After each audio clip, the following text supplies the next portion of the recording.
You really shouldn't have said that with my wife right there. Honestly, trying to make all the money. That's a great way to start.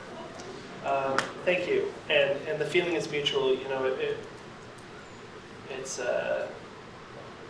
it really does feel like being welcomed into not just, you know, community, but family. And that's what you have here, and it's a wonderful thing. So now for something a little bit different. If you heard me last year, you'll be somewhat prepared because I tend to the poetic. Although I think maybe I didn't go quite as full on poetry this year. I don't know. You be the judge. Title of my presentation is not keynote number 2, but that would have been good as well. It's in the blink of an ear, so I guess it is poetic after all. Orality and literacy and the life of the soul. And I love this topic and the trinity, the threesome of the word that's implied there, and I'm going to go into that a little bit. From the conference description, these words, or the spirit of them, moved me. What are words, and how do words work in the life of the soul? What is true, and how the desire to know truth mirrors the deepest longings of the soul. These are great provocations. I don't know how close I'm going to get to them, but I'm going to give it a shot by various side roads. I have to begin with gratitude and a few qualifications for my comments. I'm going to put my timer on, so I don't know, it doesn't really matter if I hit 45 minutes or not, but we'll see if we can get somewhere close to it. That's not even doing it. So it's going to be what it's going to be. If you guys get hungry and I'm still talking, just interrupt me and say, we got to eat. And likewise, you know, the difficulty with writing something and speaking, you know, more off the cuff is that you're going to repeat yourself, but I address that as well. But I threw out several ideas that I'm not really developing, but I'm planting them in there for you if you find them interesting to call me out on at the end and say, hey, you said this, what's that all about? So I've created some questions for you to ask if you wish to. And of course, I'll welcome any other questions or adds or provocations you want to ask. But I have to start with some gratitude and qualifications for my comments. And I'm very grateful to doctors, I never get his name right, but he's not here, so that's maybe okay. Dr. Trout, and to Dr. Watt and Joel and everybody else here for assisting in making this conference happen, for inviting me back this year after last year's excellent event. As I suggested, it was wonderful to me to discover Geneva College, Beaver Falls, to meet so many lovely people, to hear their considered thoughts on orality and literacy, and it was truly a delight to return to a place and to faces and find them familiar. You know, even if I'm horrible with names and I forget them, but I do remember you. And it's really neat to come into a place and it's not relying completely on, you know, navigation, but oh yeah, this looks familiar. And I think if I go this way, well, that's the wrong way, but I got here anyway, and because yeah, that looks familiar. And the people as well, and not just the people, but the community and the vibe, you know. A qualification is that I'm trying to avoid repetition, but it's inevitable. And repetition is not the worst sin. In fact, as has been suggested, it's a necessary part of memorization. And rediscovery can often be as rewarding as discovery. And a lot of people will discover things not even knowing that they're rediscovering things. But that's what teachers are for, I think. If I repeat a little or echo a few things I said last time I was here, I think it's minimal. And the context is different enough to forgive it if forgiveness is required. One other warning that might require forgiveness is that at one point here, I'm going to try something which may not work out. Okay, fair warning. If it doesn't, my allotted time might end a bit early, but that won't be the end of the world, given that it has been a long 2 days of stimulating and demanding talks and rewarding. And a note on style. If you were here to hear last year, you may recall that my style tends to narrative and poetic. I'm not particularly trying to argue with reason, but more to engage in a mutual process of discovery. As my grandfather liked to say, I don't explain, I explore, which can sound like a bit of a cop-out, but really is that the following is about equal part things I know and things I'm exploring and trying to learn, and that I'm hoping we can do that together. I know I threw this one at the end of my talk, speech, paper, last year, but then I put it at the end, and now I'll put it at the beginning, both because it's funny, at least to me, and also to draw attention or remind you of the 1953 essay, Culture Without Literacy, in which my grandfather quips, "Time is not the same for the speaker as for the audience. To the speaker, it is too brief for what he has to say. For the audience, it is a grim foretaste of eternity." And I'll take the secondhand laughs every time. I love that. I would put that in every speech. So here's one of those offhand things to throw out there, which I'm going to say and then move on. All experience is relative to individual and to context. So, here's another one. Orality and literacy, in their purest forms, are mutually exclusive. My grandfather, Marshall McLuhan's work, is a constellation of relational themes, most of them fitting within the general category of culture and technology. His observations of the world around him, past and present, and of the work of a wide range of people, from Eric Havelock, Daniel Burstyn, and Harold Innis, from Shakespeare, T.S. Eliot, Ezra Pound, and James Joyce, to name just a few, led him to many unexpected discoveries, which are really the best kind, I think. Joyce's work, Finnegan's Wake, don't worry, honey, it's going to be okay, was particularly illuminating for my grandfather. I'm pretty sure Joyce and his Wake are the most often cited of Marshall's many sources. Joyce described Finnegan's Wake as one wheel, all spoke. Now, I'm no expert on Finnegan's Wake, and I didn't study English literature formally. And I can sense a growing discomfort here, but I promise I'm not about to spend the next half hour referencing Finnegan's Wake, at least not intentionally. Going off script, my grandfather, who did reference Finnegan's Wake all the time, once mentioned that, as soon as I would make a discovery about something, I would go to Finnegan's Wake and find that James Joyce had gotten there first. Which, that's a whole half hour to talk about that, so I'll move on. Growing up as I did, close encounters of the Finnegan kind were unavoidable. Both my father, whose master's thesis was published, The Roll of Thunder in Finnegan's Wake, and my grandfather drank deeply from the wake. I'm not sure if it helped my grandfather to be taken seriously for all his references to Finnegan's Wake. Of all the Joyce to draw on, Finnegan's Wake is the most inexcusable. His Ulysses is somehow more respectable, although it's only slightly less unhinged than Finnegan's Wake. Really. I think it might have something, there's a picture of Marilyn Monroe reading, or at least holding in front of her, a copy of Ulysses, and that might have given it some street cred somewhere, I don't know. Luckily for my grandfather, being taken seriously was not high on his list of aspirations. He once was asked in an interview in the 1960s, "What should Marshall McLuhan do to be taken more seriously?"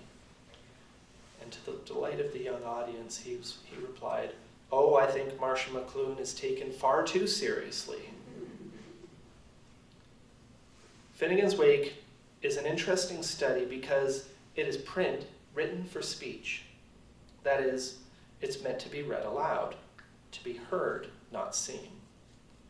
When Joyce described it as one wheel, all spoke, he invoked a wheel with radiating spokes, but the play on words is in the reference to speech, spoke.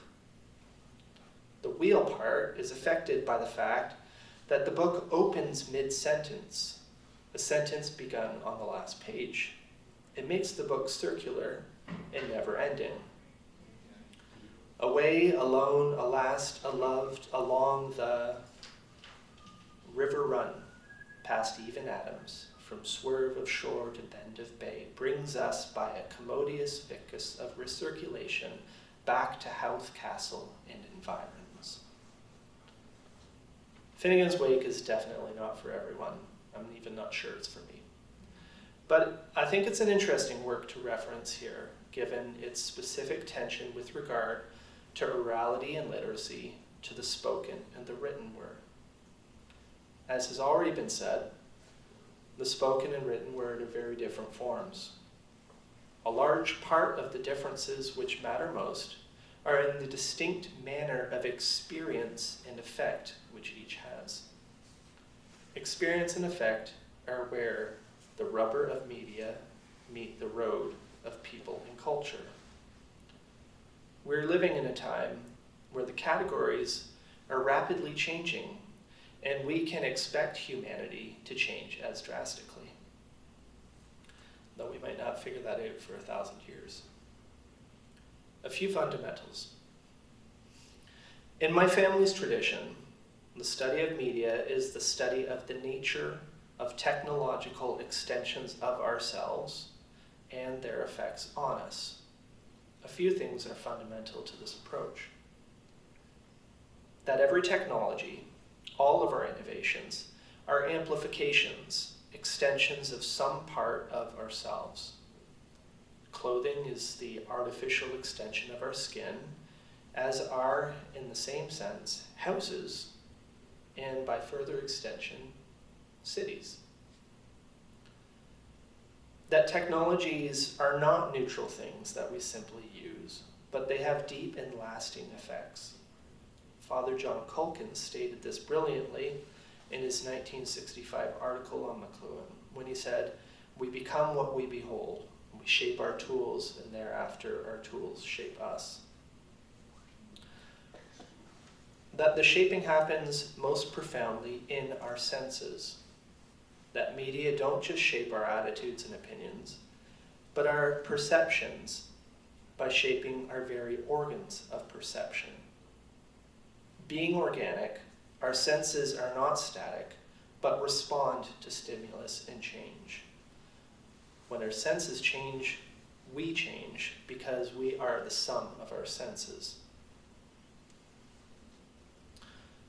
My grandfather is well known for his work in media studies, as a pioneer of that field which grew out of not only communications, but, as has been observed here, is a multidisciplinary affair cutting across the humanities and beyond. It owes much to English literature and literary criticism, which was Marshall's former training. I never know whether to say my grandfather, Marshall, McLuhan, it gets awkward, but so I'll just switch it up. McLuhan wrote a book, if not the book, on the phonetic alphabet and print-based literacy, for which he won the Ontario Governor-General's Medal for Nonfiction for the year it was published, 1962. A year later, one of the most important works on orality was published. Its author, Eric Havelock, had this to say 2 decades later, and since there's been a surprising amount of talk about media ecology here, it's always surprising to me when somebody else mentions media ecology. Oh, people know about this. That's cool. So it's perhaps worth reading this extended quote. Also because there's been much talk of McLuhan and Ong, I think it only proper to introduce Eric Havelock into a conversation which, in my opinion at least, cannot rightly exclude him.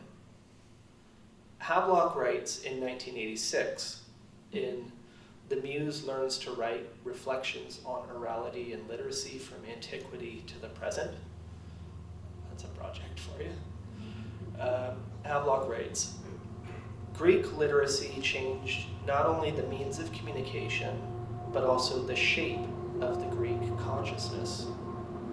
The Greek story itself is self-contained, yet the crisis in communication, and it's speaking of the shift from the primacy of the spoken word to the introduction and ascendancy of the written word. The crisis in communication, which it describes as taking place in antiquity, acquires a larger dimension when measured against what appears to be a similar crisis in modernity. Each illuminates the other once a relationship is established between them. And Havelock writes this in 1986. 40 years later, language appears to be taking on perhaps a life of its own. He continues, each illuminates the other once a relationship is established between them. A few have supposed that some such relationship was established in Toronto between myself and Marshall McLuhan and his mentor, Harold Innes.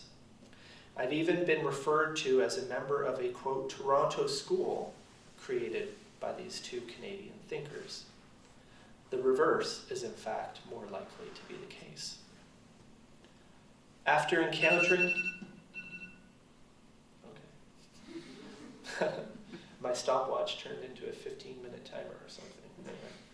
Anyway. He says, after encountering the work of Milman Parry, guided also by reading of Martin Nilsson's Homer and Mycenae, 1933, for me still the classic work on the subject, and following these intuitions born of pre-Socratic studies I've previously referred to, I recall giving 2 or 3 public lectures at the University of Toronto on the topic of oral composition. So we've talked over the last hour or two a lot about written composition with a sidebar into the oral or via the oral. And I'm going to return to the topic of oral composition. Havelock continues, I suspect Innes was one of those who heard these lectures at a time when he was thinking along similar lines of his own. Communication that passes between us later, after I had left Toronto for Harvard, leads me to infer this. His influence passed to McLuhan, whose groundbreaking book, The Gutenberg Galaxy, eventually appeared contemporaneously with my own preface to Plato. McLuhan saw at once that there was an unstated partnership between these two works, and later continues to acknowledge it with a generosity for which I shall always be grateful. A side note, when McLuhan published The Gutenberg Galaxy, The Making of Typographic Man in 1962, he was halfway finished adapting a 1960 report on his extensive research project, which would be published in 1964 as Understanding Media, The Extensions of Man. Halfway through writing Understanding Media, he pumps out The Gutenberg Galaxy, which to me is just like kind of crazy. Who does that? Eric Havelock, Harold Innes, and Marshall McLuhan overlap at the University of Toronto for a couple of years, though they didn't have much direct contact at the time. Innes had been at U of T since 1920. Havelock in classics arrived in 1929. McLuhan joined the English department in 1946. He spent several years previously at St. Louis University, where my father was born in 1942, and where Walter Ong was a promising student of his. Innes in economic history, McLuhan in literature, Havelock in classics. Havelock left for Harvard in 1947. Innes died in 1952. But though they occupy the same space for a short period and didn't have very much direct contact at the time, they were part of a milieu, and there was definitely something in the air up there in Toronto. I should mention, I hope you can understand my Canadian, though you all speak American, for the most part. Okay, I'm trying to watch my abouts. Good. McLuhan and anthropologist Ted Carpenter were about to start their Culture and Communication seminar, which would bring together scholars from across the humanities to compare notes. The influential journal Explorations was one result. For McLuhan, and although Havelock and others were part of it, may deny it, it's not wrong to speak of a Toronto school. I've noted that Geneva College is referred to as a liberal arts college. I suppose it's a rare student these days who has any awareness of what the liberal arts are, and a rarer institution who teaches them, although we heard somebody speaking earlier about a rise in that.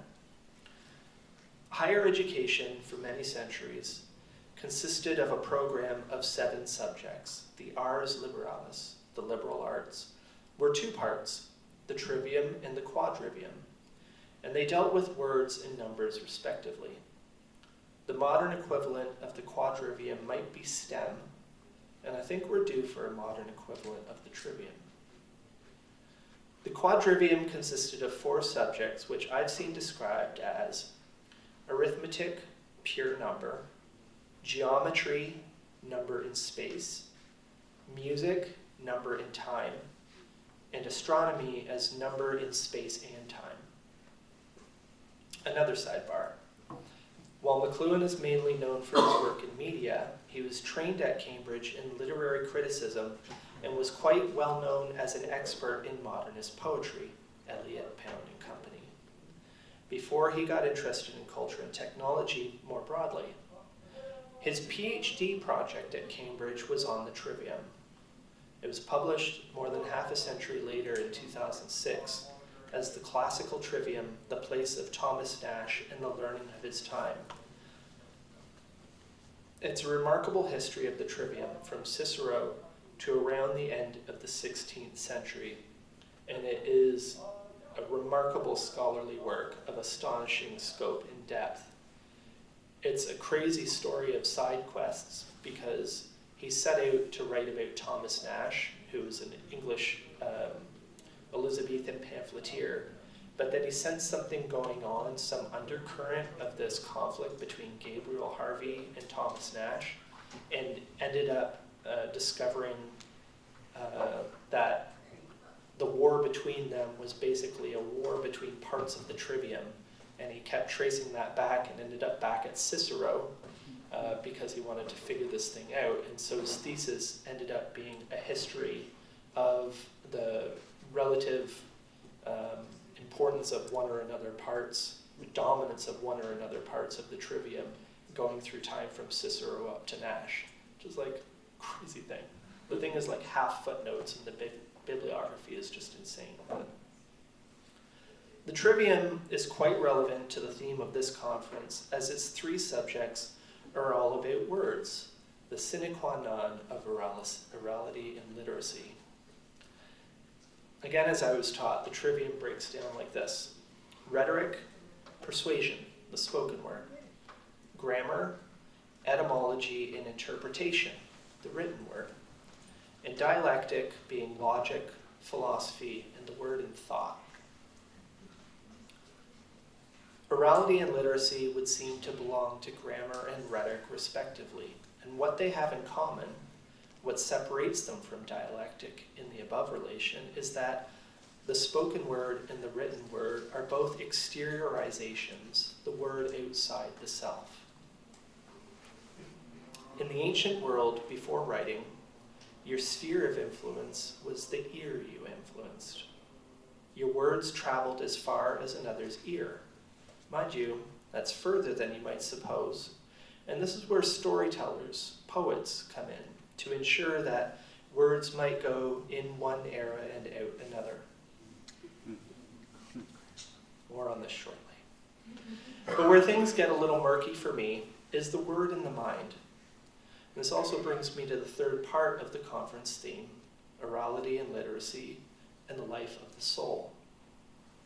The relation here being that the soul in the word reside and work somewhere inside. I'll try to return to that also.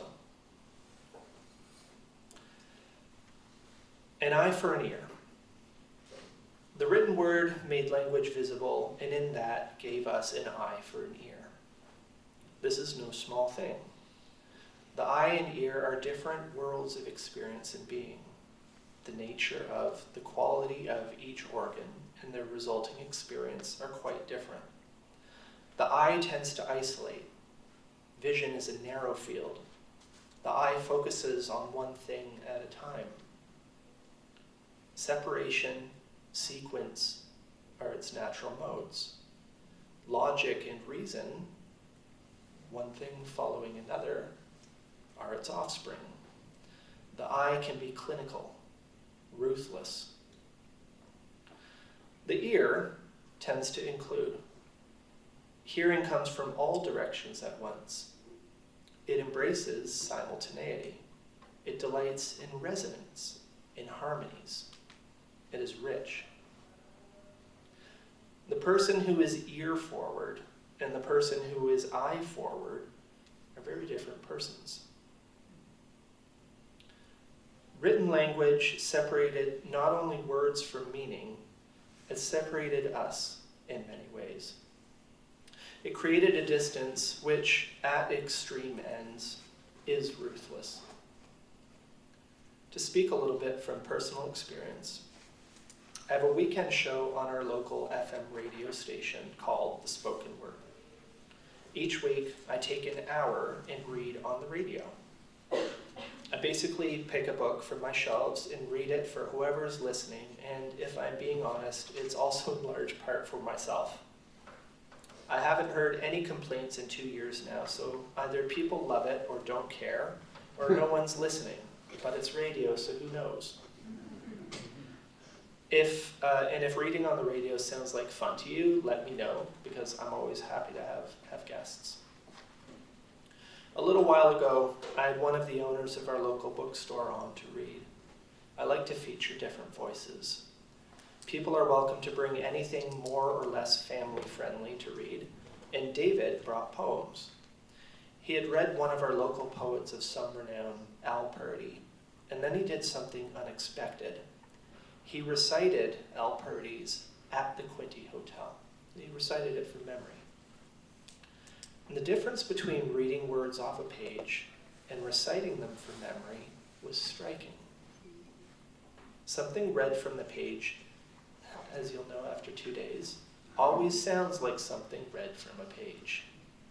It's really difficult to not have it sound like something read from a page. Havelock again. In the pre-literate days of oral communication, indoctrination depended on word of mouth, and retention of doctrine depended on the memory. Orality is more than the spoken word, more than reading aloud. So I want to try an experiment here for a second. Here comes the experiment part. Please, a show of hands if you have any poetry memorized. Yeah? Okay. I thought this might go kind of this way because many of you are very familiar with the Bible, but I didn't say the Bible, I said poetry. So yeah, show of hands for poetry. Okay. And I didn't warn you that I would call on you if you raised your hand. And I'm not going to, don't sweat. But I will take some volunteers. Would anybody care to recite some fragment of poetry that they have from memory?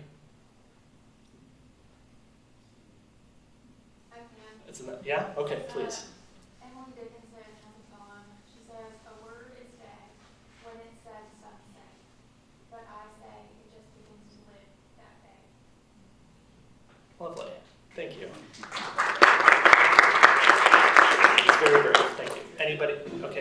I saw you raise your hand. I am gonna. Calling on me? Okay, I'm calling on you. All right. Well, this is from Shakespeare. So I know a bank where the wild thyme flows, where ox lips and the nodding violet grows, quite over canopy with luscious woodbine, with sweet musk roses and with eglantine. There sleeps Titania sometime in the night, lulled in these flowers like dances in delight. And there the snake throws his enameled skin, indeed wide enough to wrap a fairy in. And with the juice of this, I'll streak her eyes and make her full of hateful fantasies. Nice, thank you. And I have a few bits and pieces, like I wandered lonely as a cloud that floats on high o'er vales and hills, when all at once I saw a crowd, a host of golden daffodils, which came to my mind as my wife and I drove in here, and you guys have daffodils all over the place. How lucky you are. We have snow. So, not igloos, we're not that Canadian, but there's still snow hanging around. The point is, it used to be very common for people to have not just one or two fragments, or even one or two poems, but many poems memorized. My wife and I know a fellow named Joe Drum. Joe Drum is everything you want in an old Irishman. He just is that. Served on his town council for 50 plus years and was liable to throw down poetry at the drop of a hat. He had volumes of poetry on tap like that. On the spoken word, my show, I've been slowly working through Homer's Odyssey. Depending on how fast you speak, it can take 8 or more hours to read it aloud concurrently. A remarkable thing is that the Odyssey is a work of oral poetry. It predates writing. You almost need to take a moment to let that sink in. 8 hours to recite that. But what feats to compose it? To help my students understand just how incredible that is, I give them an assignment. And if this had been an opening instead of a closing speech, I might have offered this assignment to you. I guess I still will, but here it is. Simply, the assignment is compose a poem without writing or artificially recording it in any way. You can do it in your head, you can do it aloud, but the assignment is to compose the most elaborate poem of any kind that you can. It's a lot more difficult than it sounds. And there's one other rule, and that is you must be able to recite it the next day or it doesn't count. Because think about Homer or whoever composed the Odyssey. 8 hours of poetry. And the wild thing is to read Havelock and other people talk about that poetic experience in dim orality. People didn't sit there for 20 years studying it and memorizing it. To hear it once was to be able to recite it. Like, what? I have to read this paper. Like, you know, it boggles my mind.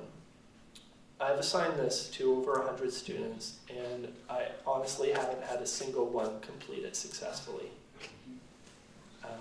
I don't know that many. I do know a few tried it at least a little.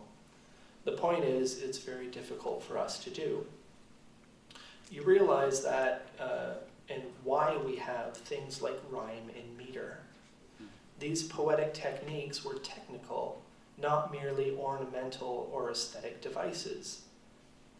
You know, anything that was recited here had a definite meter and rhyme. And this is because those things facilitate composition, memorization, and recitation. This exercise is a lesson in orality. Keep in mind and consider that oral transmission was how culture was transmitted through generations, through millennia. Written or otherwise recorded information is comparatively very new. The difficulty and many other constraints of orality meant also that there was a limit to the amount of things that can be passed on. This is also why the essence of poetry is compression. The many modes of interpretation, uncovering the many layers of experience and meaning. So here's another thing to throw out there, that I'm just going to throw out there. Speed and depth are inversely proportional. So I titled this Soul Food, The Life of the Soul. And I think I've saved what's for me the most difficult for last. My father's last work published in his lifetime was called The Sensus Communis, Synesthesia and the Soul. And I still can't get over the fact that you've been teaching that book. That's really cool.